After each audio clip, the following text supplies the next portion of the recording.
জাপানে টিকে থাকতে হলে এই 7টি জাপানি আইসাৎসু অথবা গ্রিটিংস খুবই গুরুত্বপূর্ণ। আসসালামু আলাইকুম, হ্যালো এভরিওয়ান, কেমন আছেন সবাই? আমি সাইমন, জাপান থেকে বলছি।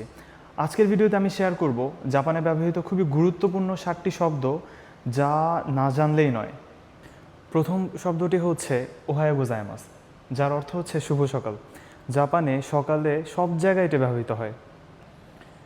দ্বিতীয় সবচেয়ে গুরুত্বপূর্ণ শব্দটি হচ্ছে কন্নিচিওয়া। সাধারণত সকাল 10টা থেকে দুপুর অথবা বিকেল পর্যন্ত এই শব্দটি ব্যবহৃত করা হয়। কন্নিচিওয়ার অর্থ হচ্ছে সাধারণত হাই বা হ্যালো বোঝাতে, বা বাংলাদেশে আমরা এরকম দেখা হলে বলি না হাই কেমন আছো, এর একটা ক্যাজুয়াল ফর্ম আর কি। 3 নম্বর সবচেয়ে গুরুত্বপূর্ণ শব্দটি হচ্ছে কোনবামোয়া। সাধারণত বিকেলের পর থেকে মানে সূর্যাস্তের পর থেকে এই শব্দটি ব্যবহৃত করা হয়, যার অর্থ হচ্ছে শুভ সন্ধ্যা। 4 নম্বর শব্দটি হচ্ছে ওৎসুকারে সামাদেস, যা সাধারণত স্কুল, কলেজ এবং চাকুরির জায়গা থেকে শুরু করে জাপানের সব জায়গায় খুবই ব্যাপকভাবে ব্যবহৃত হয়।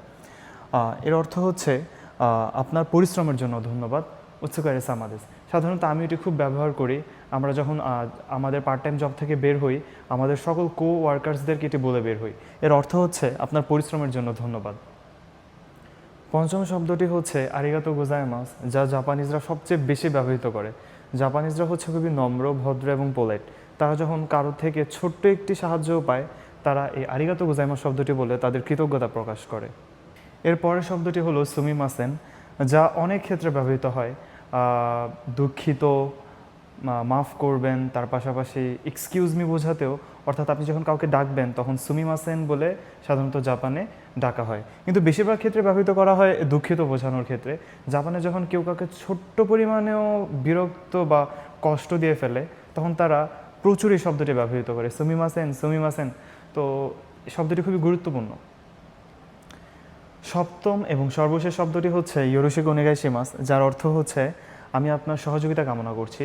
জাপানে সাধারণত কোনো চাকুরিতে ঢুকলে অথবা যে কোনো জায়গায় পড়াশোনার ক্ষেত্রে বা যে কোনো কাজের ক্ষেত্রে যখন অন্য কোনো মানুষের সাহায্য এক্সপেক্ট করা হয়, তখনই তাকে বলা হয় যে ইয়োরোশিকো ওনেগাইশিমাস। এই শব্দটি খুবই গুরুত্বপূর্ণ। এই 7টি শব্দ শিখে ফেললে জাপানে আপনার দৈনন্দিন কথোপকথন অনেক ইজি হয়ে যাবে। এমন আরও জাপানি ভাষা শিক্ষার গুরুত্বপূর্ণ ভিডিও পেতে ফলো করুন Simon in Japan YouTube channel এবং ফেসবুক পেজ। আসসালামু আলাইকুম, জাজাকুমুল্লাহ খাইর।